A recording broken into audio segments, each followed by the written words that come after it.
here we go again, hey. So, we got caught this morning, struggling sleeping. With all the crap going on, this relates back to the previous charge of recording the courts and a new charge while I was down in Victoria where I'd smoked a joint the night before and got pulled up helping the missus move house, and yeah, they're trying to make out like I pretty much got in the car and they may as well caught me smoking Billy. They leave out a whole heap of stuff. I don't know. It's just the way they exaggerate stuff, leaving a lot out. I've requested evidence for this so I can assess some stuff because there were some exchanges between me and the officers, nothing obscene, just conversations that I wanted to go over. And the police have successfully dragged this out, and again, not provided evidence seems to be their failure. It's like I notice on my court record that it says there was no reading from the offence with Pradeep Pai. There was a reading, they provided the reading, but they never provided it to the court, and that would have been a crime because that would have been false evidence too. Just, I want this matter dealt with like them dealt with, like this is all to do with that. They've made out like I'm this reckless person where I haven't hurt anyone and I'm facing jail again. My family's livelihood being destroyed and everything all over what? I was moving house and they're claiming they found something that they didn't find. So it's like if you listen to the whole thing, and I just want to know how they test this. Because they said they're going, you admitted to having a joint the night before. Yeah, and then they tell me that they could pick it up for anything up to a week. What are you supposed to do with that? Like, I don't know. Try and do the right thing no matter what they're going to get you. He's just like, it's not like I got in the car with a joint in my mouth riding along, but that's what they've tried to portray. No mention of them coming after me, not because of my driving, but because of the warrant on me, and they only U-turn in front of traffic and everything, reckless driving. It's like, again, it's all road safety. And look, it's just, I don't know. And the system refuses to look at itself. At the minute, there's a whole heap of stuff the police did wrong in the first place, which is the only reason I got pulled over. It's all a funny chain of events, isn't it? None of the really bad people in this world seem to get done, and it's sirrah, what the fuck can you do? Like, there's no point arguing. It's not like they show reason or anything. I've been thrown in jail for asking what a reading was. That's reasonable. If they want you to attend a station, why? Am I over 0.05 or like am I within it? And all the crap that followed that, any indication to the station, and this isn't the law. And that's the problem with this. And then the vindictive charges that come afterwards, just trying to exaggerate everything. They've tried to do 2 charges. One of them says smoking within 3 hours of driving a car. That does not go with anything that's happened. And again, they've just made shit up, and you get told you can't fight this because the way they've set up the law. No, this needs to be done reasonably. What are they detecting? Like, some of the stuff I've heard, but this is why I wanted to speak to the police, is that they detect something that says you've smoked pot, but that doesn't mean that you're high on pot at the time. And, if you could get some clarification on this instead of just bullshit, it would help. I don't know, it's all very difficult. Try to be reasonable, try to listen to this. I'm being dragged through hell again, and for what? I've never hurt anyone. I've got an assault charge against me, which is, funnily enough, again, police cherry-picking evidence. They had a video of everything that happened that I recorded. My camera went missing, and then they ended up with it, and I got it back after the court case. They never submitted any of the video from my side where police harassed me and told me I had to take my daughter back and that, and I got reprimanded and told I should not have gone and dropped my daughter off that night, yet I had police tell me I had to or I would face charges. And yet, whenever the court orders were breached by my ex, they wouldn't lift a finger. They'd say they don't get involved in family court matters, you have to get a court order. But yet I got harassed like hell that night, and it led to me copping an assault charge and for rocking up to drop off my daughter. And and yet I'm the one that got assaulted, and that's happened on a number of occasions. And Sally had planned to try and organise other times to get me beaten up. This is what's ridiculous. And then, I'm going to face jail now. And yet recently there was a court hearing with Miss Tyranny at the Sale Magistrate Courts, and she tried to run over the kid's mum, Amanda. And the police accepted her excuse of her foot slipping off the clutch. Now, if the police had any brains, she's got an automatic car. She tried to run Amanda over twice. There were like 4 witnesses. But that's a 6-month ban they were trying to give her. It ended up being 9 months because Amanda went to court, but they admitted they were going to give her less. She tried to use a car as a weapon. Like, all that's happened with me is I've been intercepted for no reason, not because of my driving, because of a warrant. This is where I don't understand the law. It doesn't make sense, and it goes after people that fundamentally aren't harming anyone. It makes enemies of good people. Like, all I've asked is for the police to be held accountable for their actions. The first charge that led to me losing my licence in Victoria for 5 years is all based off the premise I refused to provide a breath sample. I provided a breath sample. I asked what it was when the officer asked me to attend the station. That led to the kerfuffle that you see on video. I'm pretty pissed off at it all, and the responses from police have just been lame. They said they had video of us for this patrol car footage because I wanted to know Predate Pie was doing. That doesn't exist anymore now. It never existed. Yet that's what they said the premise for them basing charges was on, what they viewed from their own footage. A number of things, but that was a big part of it. Yet it doesn't exist. I found out the charges I'm facing at court in the morning. They haven't even gone and got statements from the witnesses for the recording in court, and I've asked them for the body cam footage and that with the other offence, and they haven't provided that. I just get a bit tired of this. If this was me bringing something against someone who rocked up at court and didn't provide anything, it would just get thrown out. It's just the amount of kicks in the teeth from the so-called justice system. I watched Amanda get basically evicted from her house, left homeless because the landlord did the wrong thing, and this was the end with VCAT. They never did anything to fix the property that's going back on the market to someone else be poisoned by the water and everything else that goes on there and live in the dingy shithole full of mould. And VCAT did nothing to rectify the situation. All it ended up doing was they got a fucking mum and her family evicted.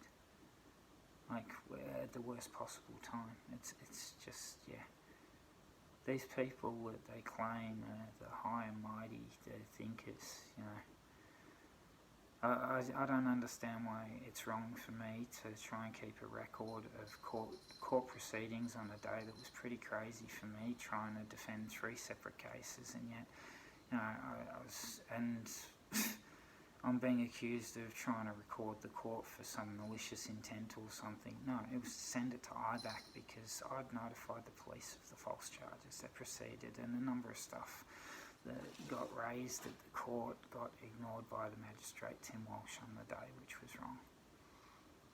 Go over those records. They're available to all these people, yet everybody ignores my pleas to go back over this and look at what happened in the court that day. I tried to keep a record of that, but having the police seize my phone, forcibly take my PIN number off me in a courtroom in front of people, and then sit there, and they've claimed they've accessed my phone. They would need a warrant to do this. They can't just go access my phone. They don't show me the law that said they can.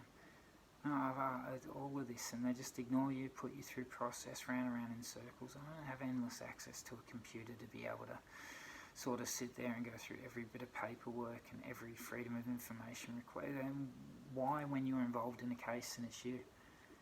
If they kept a record, the amount of times I've been assaulted, attacked, and the police won't lift a finger.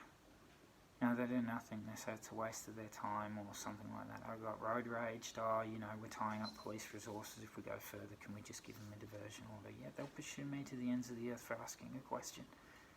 It's good to see where their prerogatives lie. Now, Tim Walsh, the magistrate that sentenced me to 3 months jail for asking a question and being set up by police to come down the station to take my licence off me and try and leave me stranded with my 2 kids. with no means to get home, laughing, like that was Michael Peveril's response. And, this is considered professional conduct by Victoria Police. That's what I mean. How many corruption investigations do they come up bad on? How many times does it show up that they're playing bad? The time what happened with me with Pradeep Pai is about the time they were fraudulently doing breatho things, and yet they claim they never set anybody up or anything. Yet I've got a police statement full of false statements. I'm saying, you coppers have tried to stitch me up. Anyone can watch that video, it's on YouTube. I never said that. No, I articulated a reasonable argument about my right to liberties. I know some people in the law enforcement and court side don't like to hear that, but I do have a right to know why I'm being taken down a station. And if he was to say 0.04 or something like that, whatever their police policy is, that doesn't seem right to me when you say 0.05 is a legal limit. And I did everything I could that day to make sure I was not drink driving. That's the stupidity of all of this. But yeah, I get dragged through the mud and tried to make it look like I'm some kind of clown, and I'm a disrespectful asshole. And that the disrespectful asshole is the guy with the badge that turns around and goes, "I don't have to tell you that," as arrogantly as some high school kid. Why? Why do you not want to show me a reading that would confirm to me that I need to go to the station with you? That's just it. And that was the point of this. To this date, I still haven't been provided the data from the actual test device data. I got sent a Word document that had a reading of 0.087 on it, according to them, written by Pradeep Pai, and it looks very suspect as evidence. That's probably why they never submitted it to the court. And, if they did, that would be false evidence submitted. But the fact they even created a document like that to try and make themselves look right, to give me nothing to defend myself with, I asked for the data off the breatho device, because it comes with data for all its nights thing. It prints a receipt. They can't provide that because that would give me a window as to how many breath tests happened according to what he's written and according to what the machine's recorded.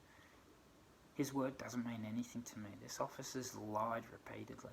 He ended up with his partner stating in court regarding a number of his charges, like without a seatbelt, etc., that they couldn't recall. Oh, that's funny, isn't it? You get all the way to court and you can't recall, but you wrote statements about it.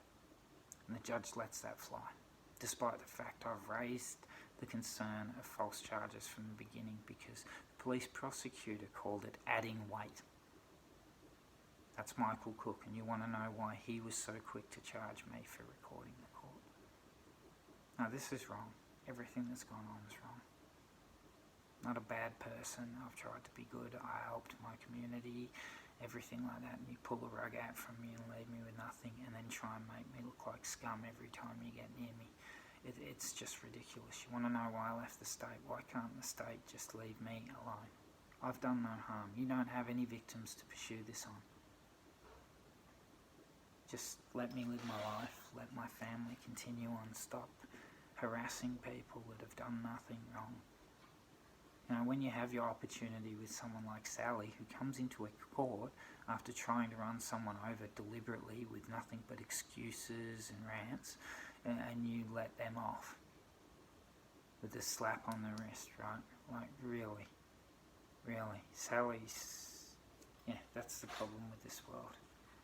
That's the problem with this world. I've had her try and bring a number of charges against me. She won't even show up at court for the false charges she brings up. They just get dropped and the court never looks at that as odd either. Yeah, it's just funny. One bad ex and all the trouble I've had, and yet I see her skate in and out of court like nothing. And it's just funny how the police don't seem to go after her. But, her partner, being a prison guard, and friends with a local cop, a certain Michael Peveril, who's assaulted me and the kid's mother.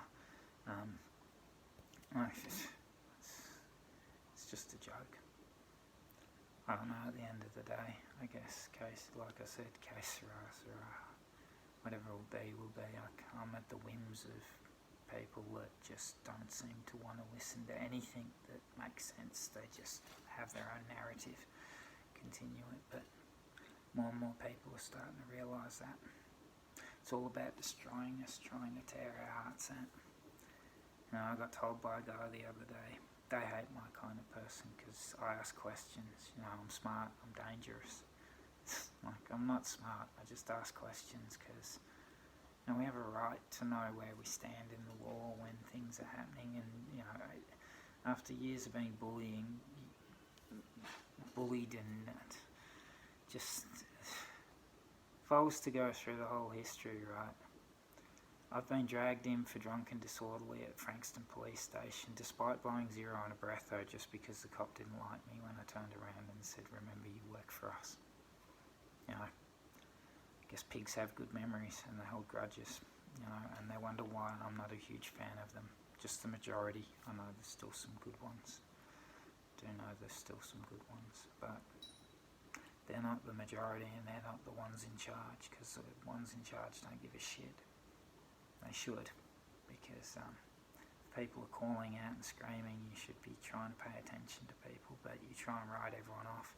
I watched that when they let Michael Peverill off assault with Amanda and didn't even raise the matter about me, just because I guess I didn't complain, but anyone watching the video would have seen the unreasonable force, but they tried to hide behind, you couldn't see much, so it was hard to make out.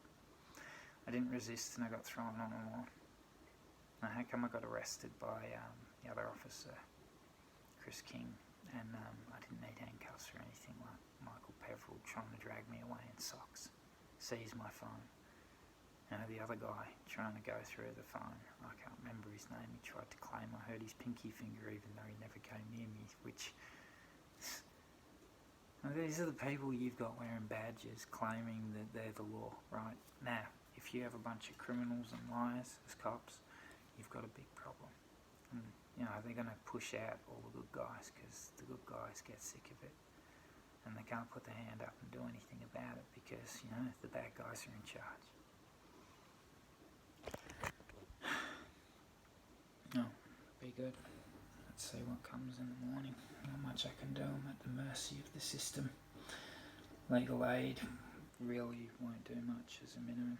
Tried to talk to them the other day. I've got another recording of an interesting conversation, but they sulk if you try and bring up matters with them. Diane Gleason tried to raise a matter with her regarding just the problem that I'm having and being a bit more complicated than normal, but rather than acknowledge something, try and talk to someone, she accused me of bullying and banned me from talking to legal aid for 6 months. That's a whole story in itself. I sent a letter to my dad to look at and he said it's ridiculous, but don't know. Keep a record of all of this, you know. How long can you get kicked in the fucking nuts before you give up at some point? But, you know, try and be around for my family, but when you start to fucking feel like a burden to your family because, you know, you can't get anything right even though you don't seem to be doing the wrong thing. Don't know. Wonder how long they want to try and put me in a cell for now for not hurting anyone. Yeah. 2 guys tried to kill me with a pole. They never saw a jail cell.